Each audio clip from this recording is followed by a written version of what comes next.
Today's episode is a bit of a longer one, but it's all about body image, and this is a really great conversation and one that's worth listening to. You're listening to the Wellness Simplified podcast. Simple wellness tips to help you improve your life without turning it upside down. With your host, award-winning fitness instructor, nutrition coach, and wellness expert, Suzi Phoebens. Welcome back to the podcast. I am excited today because I am talking to Doris Ward of For the Love of Fitness PEI. You can find Doris online at Doris Ward PEI on Facebook and Instagram, and at For the Love of Fitness PEI on Twitter. And her website is fortheloveoffitnesspei.com. Doris was the 2018 CanFit Pro Personal Trainer of the Year. She writes for Optimize Magazine, which you can pick up at Shoppers Drug Mart, Superstore, and can you get it at all Indigo stores? I didn't know that. Yeah, across Canada. Oh, I didn't know that was her. She's also a trauma-informed yoga instructor, that's how we know each other, and is an advocate for positive body image. She teaches workshops and even yoga classes focusing on body image, which is what we're going to be talking about today. Welcome, Doris. Well, thanks so much for having me, Suzi. It's my absolute pleasure. When I was looking at my calendar, seeing where I needed to fill in some spaces for upcoming interviews, I was like, I want to talk to Doris because I think body image is so important. And there's not a lot of people that I know of anyway that are doing what you're doing in-person workshops and classes and things like that. And it's so needed. Yeah, absolutely. You're right. It is needed. And before we go any further, I just wanted to, as a ally to the body positive movement, I just want to recognize my privileges, being a white woman of thin privilege and access to, my level of education and also privileges of my abilities. I just want to, upfront recognize those privileges. I think that's important, and I just want to keep those in mind as we sort of go about this conversation of body image. That's key to note. But yeah, it is really important, body image. So over the last 16 years of working in the health and fitness industry, I've worked with, I'd say, 90% women. I have yet to meet a woman that hasn't shared with me a body image struggle, and including myself. So it's absolutely needed, and women need a safe, comfortable space to talk openly about it and to start to heal from those things. Yeah, and I'm glad that you mentioned the being privileged, because that's something that I actually talked about last night with a couple colleagues of mine, and we both said, I recognize that I am a straight white female living in North America who came from a good family that has decent education. I couldn't be more privileged unless I was a male. I'm pretty high up on that, and I think it is important for us to recognize that when we're talking about things like that, like this, talking about anything really, because sometimes I listen to podcasts and interviews, and it's like people have forgotten how privileged they are, and it's a little bit disconcerting. Yeah, we lose perspective so quickly. I'm guilty of that too. It's always good to keep are. I catch myself all the time, and it's good to pull the reins in. It's good to have the big picture, and I often verbalize how privileged I am, and it catches people off guard. They're not really sure how to respond to it, but we don't even have to respond to it. We just need to recognize it. Yeah, and it's not coming from a place of boasting. It's just recognizing that what we may perceive as struggles are not exactly what other people are dealing with, and vice versa. So it's good to know that we all have some level of responsibility in the conversation, for sure. Yeah, and also it also speaks to that we may not fully, or we don't fully understand the struggles of other people. Oh, I know I don't. Right. I don't. There's just no way that we can. Right, exactly. And so when we're speaking about, for example, I'm an ally to the body positive movement because I have thin privilege. So I can never fully understand what it's like to live in a larger body. Right. I've not lived that way.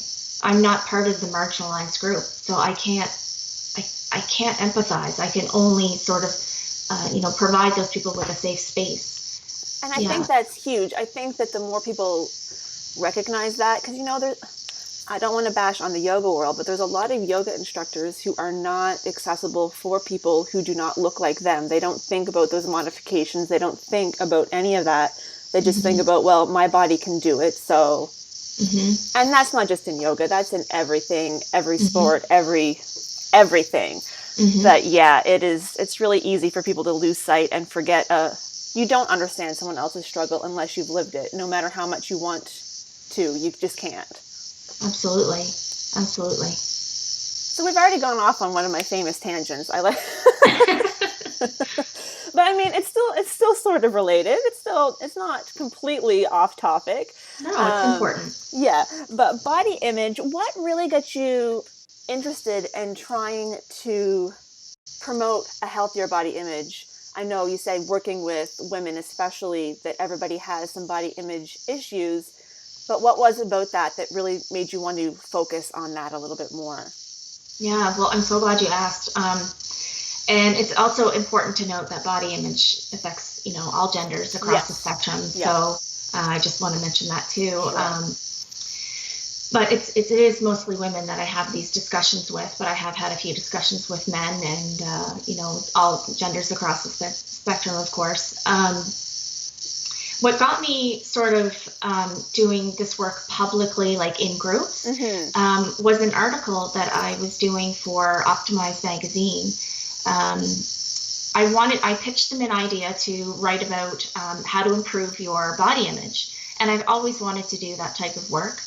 And so I started doing the research on it, and I started discovering some really steep statistics that, opened my eyes. And then I thought, I'd like to do a focus group in my community with some people and have an open discussion about body image and explore this topic a little bit more to get some information for my article. Right. So I emailed probably 20, 23 people that I knew in my network. So some of them were colleagues, some of them were clients or past clients, and some of them were friends. And I got some responses, yeses and nos, and then I also got no replies. Body image is a very sensitive topic for a lot of people. It requires some courage and some vulnerability to put yourself out there and be just simply willing to talk about it in a group of people. So some people said yes. I had 7 women that said yes to meet with me. And we met on a Saturday morning for about 2 hours. And I had a list of questions. And all I did was ask the question and let the group answer however they answered. And I simply made notes. And it was very, very eye-opening. And the takeaway that I got from that focus group was this message, that women don't have a place to safely talk about body image with each other and sort of relate and support with each other. That it's very hidden and sort of in the shadows, and that they want and need a place to talk about body image together. And that all the women agreed. It was the first time that they talked openly about their body image struggles in a safe way, like how we sort of joke about our own bodies sometimes with our friends. This was a serious conversation where people were talking about how they felt negatively about their bodies with other adult women. And I had women there aged 30 all the way up to age 70. And a lot of them were very surprised to hear that a woman of age 70 was struggling with her body image, because they thought, oh, well, once I hit a certain age, like all of this will magically go away. Right. So that was also really eye-opening. Like there is no age, like it just, and then there was also various shapes and sizes of women there. And a lot of people were very surprised to learn body image doesn't discriminate no matter what size you are. No.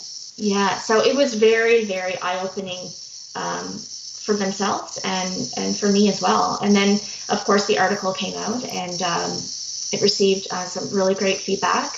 And then from there, I developed a body image workshop, and it turned into a 3-hour workshop with guided meditation, journaling, writing your own body positive piece, a little bit of yoga and Pilates through a body acceptance lens, using the right kind of language and the right kind of modifications.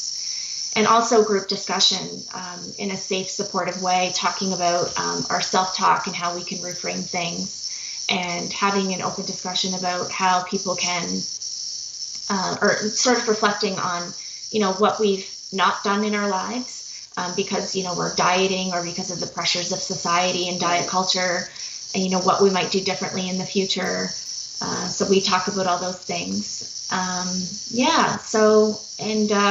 I have another body image workshop in January, and I have one coming up next month. That must have felt really amazing, like bringing those women together and having those conversations, and realizing that you were the one that created that space for them, the space that they had never probably ever in their life before got to speak openly and without judgment about the things that bother them about themselves. Well, I had no idea that it was going to be like that. Like, I literally just thought I was collecting research for an article, and it bloomed into something really powerful. In fact, when I got home that night, I received 3 or 4 emails from the women thanking me for sort of, I guess what you said, like bringing those women together so they could sort of be in a non-judgmental environment. And that's when I realized the power of what had just happened. Yeah. And a lot of them asked me to do it again. And then that's why I created the workshops. So it was really them who inspired me to create the workshop. So I really do owe it to them. I always think it's so wonderful when you go into something with one idea and you get what you needed from that idea, but it blooms into something different. So you went in looking just for your research. You got your research, but it also bloomed into this other wonderful, wonderful thing. Absolutely. Yeah. And I'm so glad I'm doing this work because, it's what we need. We need it. Women are waiting. We're waiting to lose weight until we do the thing or go to the beach, or we're waiting to, lose the last 5-10 pounds to do the whatever. Like, we need to just live our lives now and move forward. We have so many ideas stuck to what we think we look like and how we really look like and what we wish we looked like. I have other clients who you can literally see their 6-pack through their shirt, and they're still talking about how they need to do fat loss. And I'm like, what do you want to see? Do you want to see like your bowel? Like, what do you want to see? There's not anything left to go. It's all gone. You need what's there. You need that fat that's still there for your body to function. And we just have so much dysmorphia regarding our bodies, big and small, every size in between, that I think it's so wonderful that you are doing this work. Yeah, well, I have so much to say about what you just said, and I love your mentality around this. This is great. About the bikini body and the beach body, right? I want a beach body, I want a bikini body. Whatever that mentality is, that comes from diet culture. Those are messages that we have received, that we are taught, and that we end up believing, and that is the diet industry, which I think is now up to $76 billion in the U.S. Yeah. $76 billion. And it succeeds on our failure. Yeah, and it also succeeds at telling us that less is always best. Like being a smaller size, eating less food, less across the board, when so many times more is actually better. Some of these people need to put on weight. They need to put on muscle. They need to eat more food. I can't tell you how many people come to me or the company I work for eating so little food, and they're like, I'm tired all the time. I have no energy. Well, no wonder. Eat some food. You need to eat some food. And then it's always wonderful when you have someone who embraces what you tell them and actually eat the food, and suddenly are like, I feel so much better. And they're losing weight because they're not starving themselves anymore. But then you have the other ones that just fight you tooth and nail because they're so used to this less is the way to go. And we've got such an uphill battle. Oh, you're absolutely right. I mean, the diet industry is, they're winning. They're winning. Like what they're selling is working. Their messages are working. They're very powerful. Their ads are working. You look at, the books, and a lot, not all, of the magazine covers, not Optimize. Optimize is, one of the reasons I write for Optimize is because they do follow a body positive model. Yeah, you look at any of the magazines and they're like, how to get, blast the thighs or burn the fat or crush your workout or, and do we really want to be burning our bodies and crushing our bodies and go into beast mode and all of these things? Like, yeah, it's just, it's a lot of language and a lot of, before and afters. How about we just be the now, right? Yeah. We don't need before and afters. And a lot of those before and afters that we see on social media, which is a whole other part of, body image that impacts so many people. Those pictures are taken 30 seconds apart, and it's just lighting and angles and filters and everything else. Like there's so much to be said about social media. It's a whole other podcast probably. That's probably a whole year's worth, actually. Yeah, for sure. Yeah. But yeah, and in regards to the bikini body and then the person that you were mentioning about, the six pack that you can see through the shirt, what those people are looking for when they're reaching out to you and saying that they want less of themselves physically, they're actually really talking about what's happening on their inside. Yeah. And a lot of those people, we are doing work on mindset and all of that as well. But sometimes it takes them a while to realize that those pieces really move together and not separately. Because it's easier for us to, it's actually like it's an easier effort-wise to lose weight than it is to do the work on the inside. It's hard. It is hard work to work on your emotions and to feel your feelings. That is the hard work. But that is the work that's going to make you essentially at the end of the day, long term, live a fulfilling, content life. Right. Yeah. Sometimes we have to see, people will perceive that doing the outside work is the hard work sometimes too. I think there's that misconception that lifting the heavy things and running the long miles is the hard work, not the allowing yourself to feel what's going on inside and dealing with that and dealing with things that you've been pushing away for years and years. That's the real hard work. Sitting in silence is the hard work. Oh, it's so hard. Yeah. It's so hard. It's unreal. I mean, yeah, sure, working out is extremely hard. Like running is extremely hard for most people. For some people, running is easy, but I can speak for myself. Running is extremely hard. But what is far harder is the work that I do in counseling, the work that I do in my meditation, the course that I'm taking right now. I'm taking a mindfulness course. It is so hard that I almost quit the course because it shines a mirror of your problems. Yeah. It's very hard to feel your feelings and to face everything. It can be very painful. It's hard work, but it's worth the work because you are worth the work. And that's essentially what all of this comes down to. Body image is worth. And I mean, that's a bigger conversation, and it's out of my scope of practice to talk to clients about, self-worth on a different level, right? Sure. That's when I refer them to a professional, or I give them my referral list of mental health professionals. Yeah. I'm very careful about, my scope of practice and just staying within that, of course. Yeah. We just sort of scratch the surface, and then once they've gone further than what we can handle, they're ready to see one of those other professionals.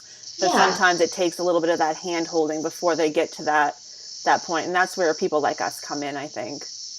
Yeah, like we can sort of open the door. Yes. And then, exactly. Yeah, that's a perfect way of putting it. Yeah.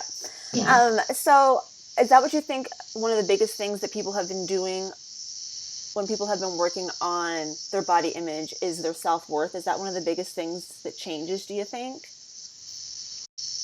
That's a good question. I'm not really sure. I'm sure it's individual too. Each person is going to take different things away. I think how they view their lives is different, and I think what they do is different. I think the way that they sort of have a perspective on life is different, because when we are feeling badly about ourselves, our self-esteem and our self-worth and our confidence, we make different choices. We choose not to do things, usually, right? So we live a different life. We do the thing. We wear the dress. We go for it. We ask the question. We speak up. So confidence, I think, changes, right? Yeah. Right? Like all of that changes. Like we express who we are more. We take up more space, like Yes. And I all think of that that. is sometimes when people do a lot of that inner work is when they start to realize that the relationships that they have sometimes have not been as supportive or as helpful, and those people might start to try and put them back in that small space that they're used to fit in. But now that they've done this work and they're sort of, like you say, taking up more space, they don't fit into that box that the other person has put them in. That's when you sometimes see people making big life changes. And that's not to say that that's everybody's story, because it's certainly not. But it is one time, I think, where you see people making some big changes as they start to realize, you know what, I am worth more than what I've been allowing myself to be, and kind of go for it.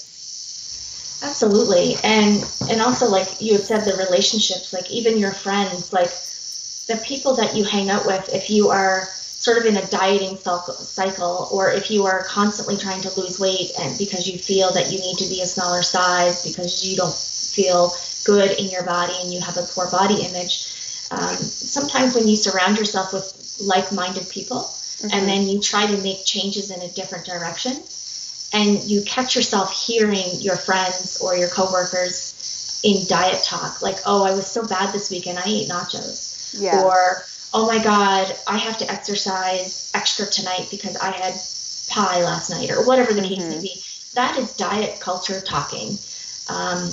And if we can start to identify when that diet talk comes out and encourage other people not to talk that way, that's when things really start to change. Yes. When we don't allow our friends to talk like that, it's uncomfortable to speak up about it, because I have in other situations, and people kind of roll their eyes at me, or like, oh, whatever, Doris, like, okay, like, whatever.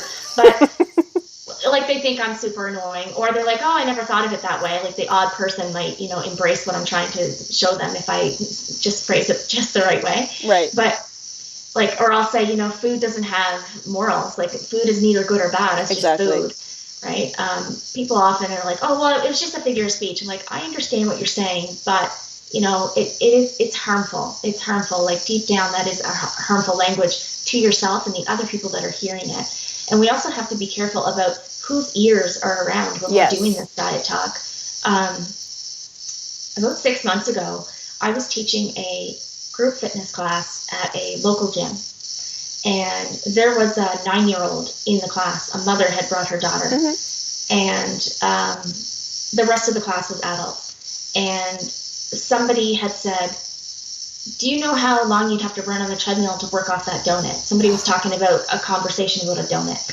And I just piped up and I said, can we just rephrase that or refrain from talking about that? Because there are little ears in the room, and that sticks with those little ears for many, many years to come. Right. And the person just looked at me and she said, oh, you're right. Oh gosh, I never thought of that. I was just trying to explain that she would have to run for a certain amount of time. And I said, I know what you were trying to say, but it's very damaging for a little child to think that she has to exercise as punishment for eating. And the look on her face was almost like a light bulb moment. She was like, oh, I think I get what you're saying.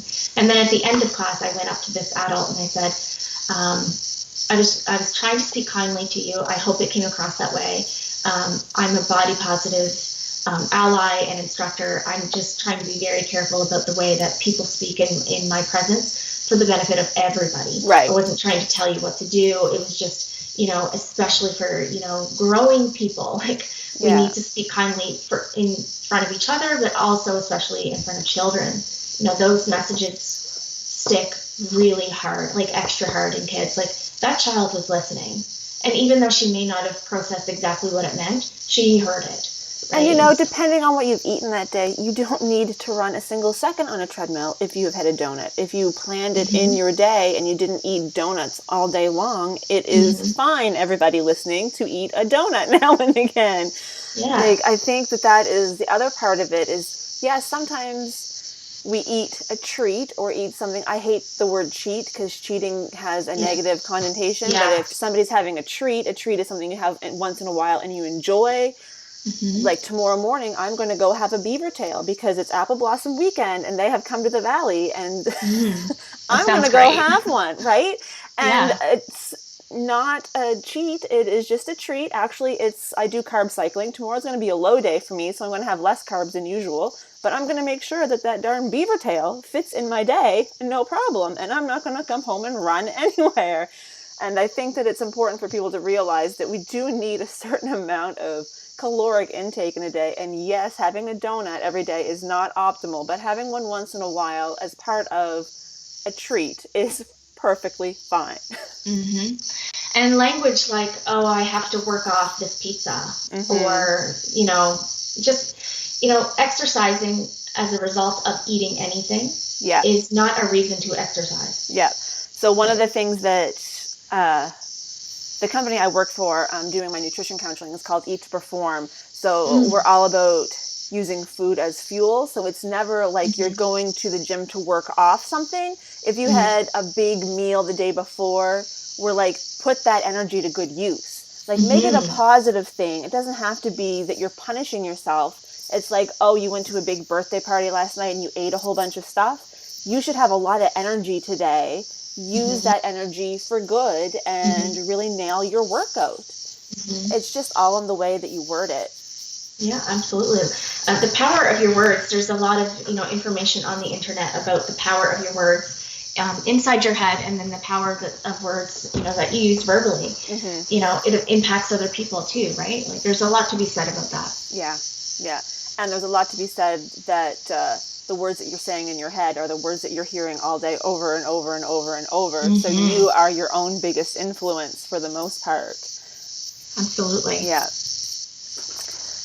So what do you think, somebody listening to this podcast right now who knows that they have a poor body image, what are a couple of things that they could start to do or think about to try and turn that script around a little bit and maybe feel a little bit better about themselves? What's something that they could maybe do today to just scratch the surface at starting to move that into a more positive place?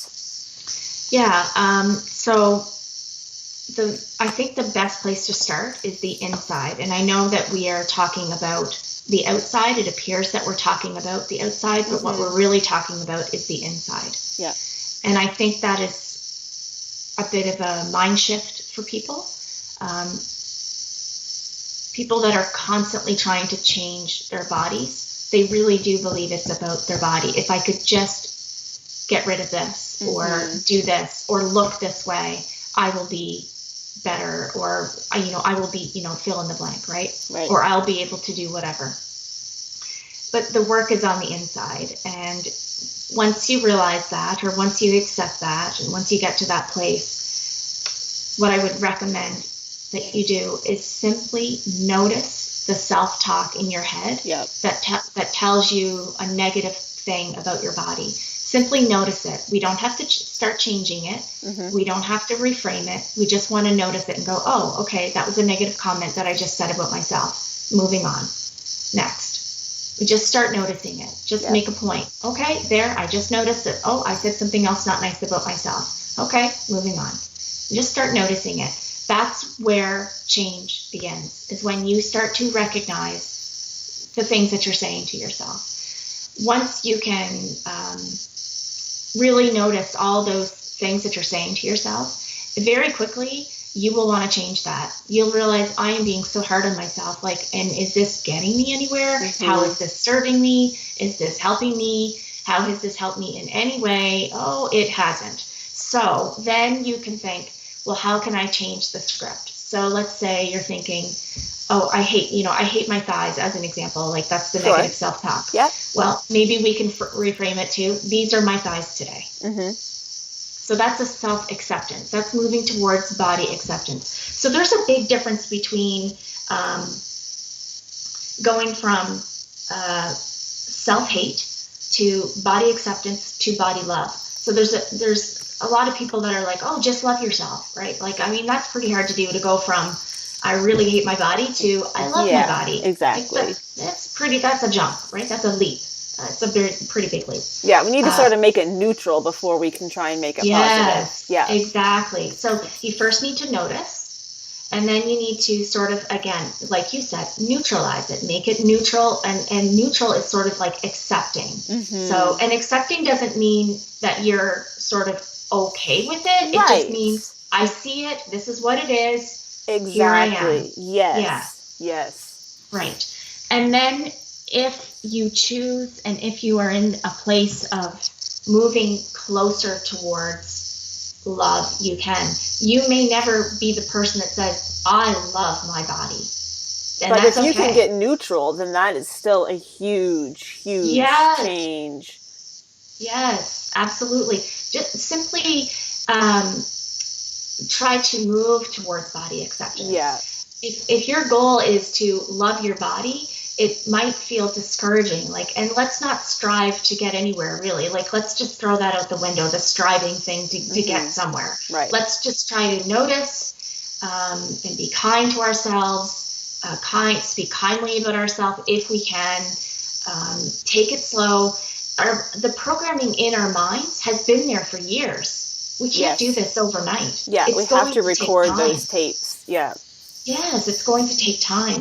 And so starting to recognize and then work your way to neutralizing it, accepting it, and maybe finding one thing about your body that you like. So maybe you like your toes. Maybe you have really cute toes. Or maybe your ears are really awesome and your earrings look super cool on them.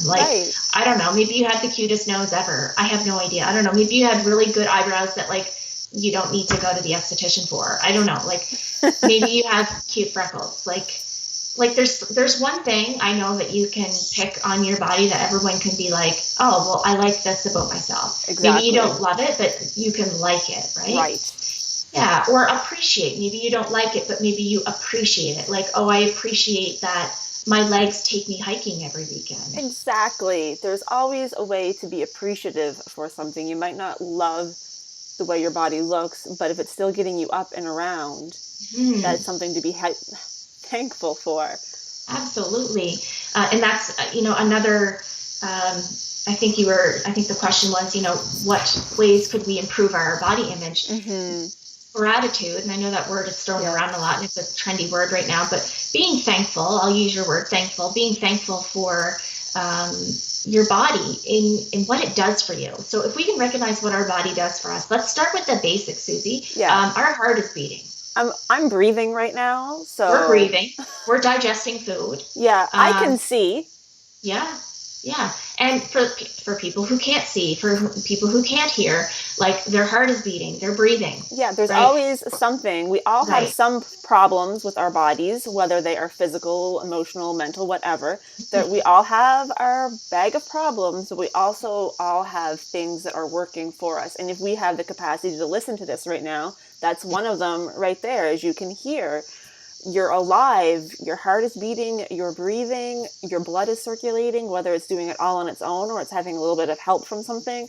There's so many things. The fact that any of us are alive right now, all the things that have to be going on in our bodies at any given moment to keep us functioning is amazing. I know.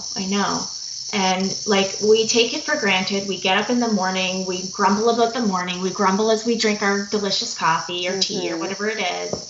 We grumble through breakfast, grumble going to work, you know what I mean? But we really do need to slow down and be look at what is happening with this body. It's doing so much for us. Really, there's I don't really want to call it a practice because that's also a word that's getting thrown around a lot too. But there's a habit that I'm into where I regularly say to myself how grateful I am to be able. And it's my mantra is grateful to be able. There have been times in my life where I have not been able to do things physically that I have wanted to do. And I am constantly reminding myself of those times. Yeah. So when I feel tired or when I feel like I don't want to work out or when I feel like I don't want to do the thing, whatever the thing is, I remind myself, Doris, there was a time where your body couldn't do this. Yes. So go do it. Go do it, right? Same thing. I have a few different health issues, and my mother would tell you I was a sickly child. And sometimes it really is important to think, you know, this is something that I never would have been able to do before, and now I can just get up and go do it without thinking about it. Yeah, absolutely. There's just something so wonderful in keeping that perspective and realizing, regardless of how you look on the outside, how you feel on the inside is what really matters. Yes, yeah, absolutely. So yeah, recognizing self-talk and being grateful for what your body does. And I think because social media is such a huge part of our lives now, some less than others and some more than others, of course. But I do really think it's such a part of our, you know, it's weaved into like every minute of our lives now, it seems, social media. I really think we need to curate our social media. We need to not only follow, but unfollow the right accounts. And so there's lots of articles and blogs that you can sort of look up and sort of Google and say, you know, look up body positive blogs and body positive Instagram accounts. And there's lists. There's actually like all kinds of articles online that will list like 20 body positive Instagram accounts to follow, that sort of thing. Like they already have lists up there for you, so you don't have to go searching for the list. Right. So that resource is out there for you. Also, there's some incredible books like The Body is Not an Apology. There's also another book called Health at Every Size, and it's a paradigm shift, really. It's a book about a mindset. Okay, you're familiar with it. Okay, so it's something that I would recommend everybody to read, like everybody, even if you're not struggling with body image. It is probably the most eye-opening book I've ever read in my life. It still challenges me to this day. Every time, like, I think I have the whole book highlighted. Can I just download it all into my brain, please? Yeah, I'm just like, I had to read a lot of things 3 times. I'm like, well, this is the opposite of everything I learned and everything I know. And it changed the way I speak to my clients radically. And I still catch myself saying the things that I said for 14 years, because it's really, I've just made a shift in the last 1.5 to 2 years to more of like a holistic approach with my clients, more of a mind-body connection, and, you know, really promoting body positivity. Like it's been a huge shift. Like I used to be the trainer that would be like, come to me for weight loss and come to me to shed the fat and let's test your body fat and what percentage do you want to be and let's get you on the scale. And oh my Lord, like, oh, I feel terrible. Like, but that's what I knew. That's how, when you take a personal training course, like this is what it is, and that's the industry, and that's what you're bred into, and that's how it was in 2003 and leading up to it, right? And that's how you sell yourself. And there was a point in time where I was told by several people in the industry, Doris, your body is your business card. Yeah. And you know, I always was uncomfortable with that. And it made me feel like skin crawly, uncomfortable. And I never liked that. And I knew there was something wrong about that, but I couldn't quite figure it out. But I inherently knew there was something wrong with that. Like, that's not right. Like, no, my body, and people would say, Doris, you're a walking advertisement for your job, for your role. And I'm like, no, like, I would just kind of laugh and go, yeah, I know, you know, whatever. But I'm like, no, like inside, there was a no feeling. I'm like, this isn't right. There's something not right about this. And so now I have that, or I'd like to think I have that more figured out. I don't have all the answers, but I know I'm on the right track. This feels so right to me to help people in the way that I'm or at least I think I'm helping them, or I'm guiding them. Oh, I'm sure you are. Supporting them. I have so much to learn, though. We all do. We all have so much to learn. I like to say that I only know like 1.000000001 of the information out there, but I am happy to share that little teeny tiny speck of information that I have with those who don't have that particular collection. Yeah, and I think it's also important for me to say in this podcast that I am also healing from my own disordered eating. And but it's also good for me to have experienced that. I mean, like with your own traumas, I do believe that like with your trauma, like it can be a gift. And for some people, that's a hard thing to understand. And I get it, because I used to think that too. But with the things that I've experienced in my life, I have been able to turn those things into helping other people with their traumas. So I think that that's an important path that I was on. And sure, I work on my own body image every day. And just recently, I was really challenged with it. I had a lot of comments made about my body in a short period of time, and it threw me off quite a bit. And so I had to really come back to the work that I was doing. And it's good that I know what I know now, so I could come back to this work, because if I didn't have that foundation, it would have set me back. I would have been right back to counting those calories and on the scale 4 times a day and restricting and body checking and doing all the things that are very harmful. Yeah, and I think it's so dangerous to comment on somebody's body unless you know exactly what's going on, and you very rarely do. I may have shared this in another podcast episode, I can't remember, but I had somebody who came to my classes. She was gone for a month or 2, and when she came back, she had lost a significant amount of weight, and a bunch of people went up to her and they're like, "Oh, wow, you look so amazing. Like, what have you done?" And she was like, "My husband left me. I've been in bed for 2 months not eating." So is that something we really want to congratulate someone on? You don't know. Yeah, maybe she could have been out purposely trying to lose weight, but she was not. She was in bed, like beside herself, just trying to exist because her world had been turned apart. And here's all these people coming and telling her how wonderful she looks and what have you been doing. Like, we have to be so careful what we say to people because we do not know. Well, in the research, you're absolutely right, Suzi. You bang on. In the research that I've done, and the people I do follow on social media that are like therapists in this role, right, like eating disorder therapists, they are recommending that you do not comment on anyone's body ever, like for no reason. And that you have conversations about their life, like, "Oh, tell me about the vacation you were on, or how's work going, or like how's the family, or whatever." Right. Like, the body should be the least important thing that you're talking about, or the least interesting thing that you're talking about. And there's been some great articles online that I've shared on my Facebook page, but I can give the website. It's self.com has some great articles about why you shouldn't compliment somebody on their weight loss and what to say instead. And also, Girls Gone Strong is doing some incredible work in the body image area. I think I remember seeing you share that recently. Yeah, I mean, incredible. Like, I've read it, I've flagged it, I've shared it, I've put it in my email inbox and pinned it. Like, I go back to it and I keep thinking about those responses and how powerful they are, because I've gotten responses towards myself, like, "Oh, Doris, you've gained weight. Oh, Doris, you've lost weight. Doris, don't lose any more weight. Doris, you should gain weight. Doris, you don't look healthy. Doris, you look really healthy." Like, I can't win. But it's not your business. Yeah. My body is my business. And why are we talking about my body? I'm not sure. So we don't need to be complimenting people on weight loss. It's nothing to congratulate somebody on. Yeah. And we could potentially be triggering an eating disorder. Or just fueling one that's already... Exactly. Yeah. So it's really dangerous. It's so dangerous on so many levels, and it impacts everybody. And other people hear those things. Like, again, coming back to language, like, we have to, the power of our words.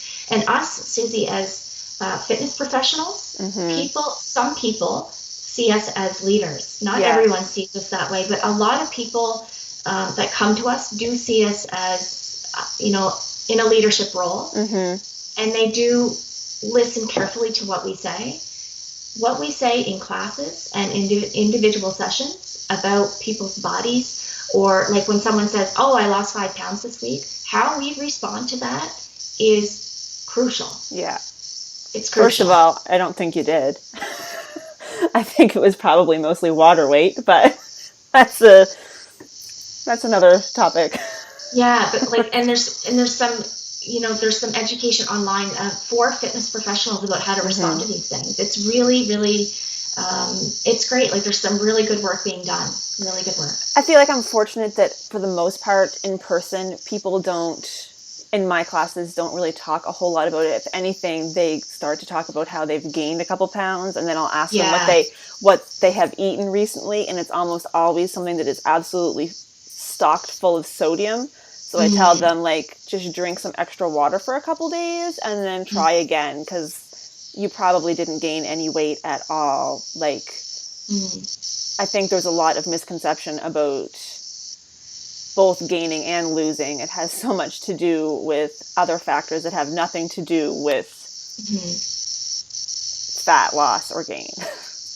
And I wonder, when they're sharing that information with you, Suzi, what they're really trying to say to you. I don't know, but I give them what I think anyway. Yeah. So it might just be something to think about, like, to sort of put it back on them, like, like what they're really asking. You know what I mean? Yeah. Yes, I do. Something to think about. Yeah. Yeah. But yeah, and also, like, personally, anyone who's been around with me for a while knows that, like, 5-ish years ago, I had serious overtraining syndrome. I was down way under what I should have been weight-wise, not because I had an eating disorder or because I was trying to lose weight. I was just having to teach too many classes because another instructor had become injured and I was the only other person that could teach it, and they had already taken all the membership fees for the time, so there was not really any other option. So I had to teach all these classes, and I made myself very, very sick. Like, very sick. So if somebody saw me then and saw me now, I'm about 35 pounds heavier. Much of that is muscle. Not all of it is, but much of it is, I'm a very different looking person now than I was in 2014. But you know what? No one, they're probably saying it behind my back. I don't know. But no one ever really says anything to me about having gained weight. And I don't talk about it all that often. I'll throw it out there every once in a while because I want to use it sort of as a cautionary tale of, just because you're small doesn't mean that that is better. I'm way healthier now than I was then because I was working out too much. There was no way I could have eaten enough food to sustain my activity level. It would have been impossible. I was doing like 5 hours of Zumba a day, not again by choice. But it's important for people to know that sometimes these things happen not because you have had an addiction to exercise or an eating disorder or an illness or something like that. Sometimes circumstances just cause these things, and we need to be a little bit kinder to ourselves about realizing that I'm bigger than I was then, but I needed to be. I was too small. I had no muscle left because my body had used most of my lean muscle for energy. It didn't have any choice. And so, I'm bigger than I was then, but I'm also way healthier, way stronger, and a way better functioning human. Yeah, absolutely. And I like that you had said that it's like a cautionary tale, and also to sort of explain to people that there are many different reasons as to why these things can happen, like different life situations. Exactly. Yeah. Because I think people always assume if someone's either gained or lost a bunch of weight, especially if they are in the fitness industry, that there is some sort of addiction of some sort going on, and that is just not always the case. Sometimes it is, but it is not always. No, it's never black and white. No.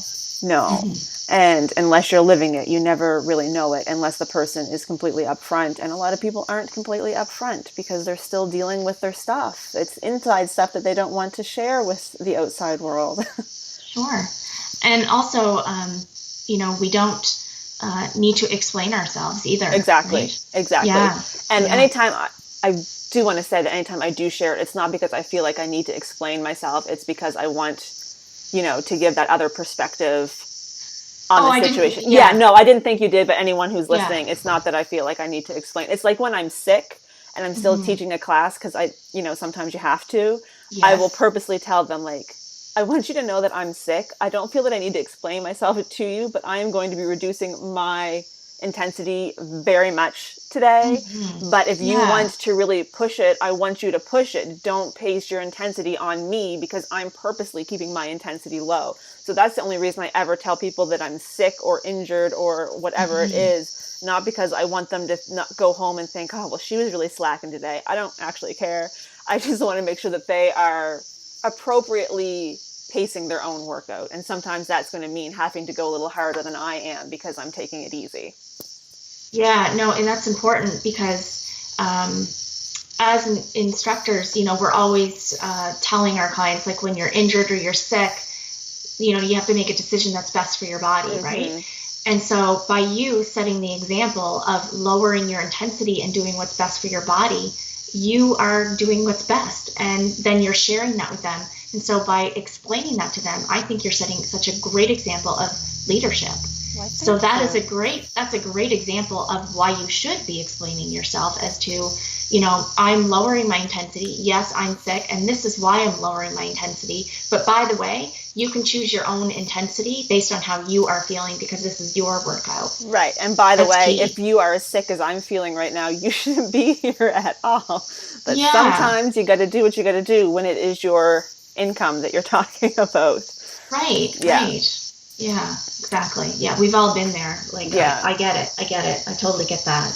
Yeah, you can take 3 or 4 days off, and then at some point you're just going to have to haul yourself up off the couch, even if you're still coughing up a lung, and deal with it.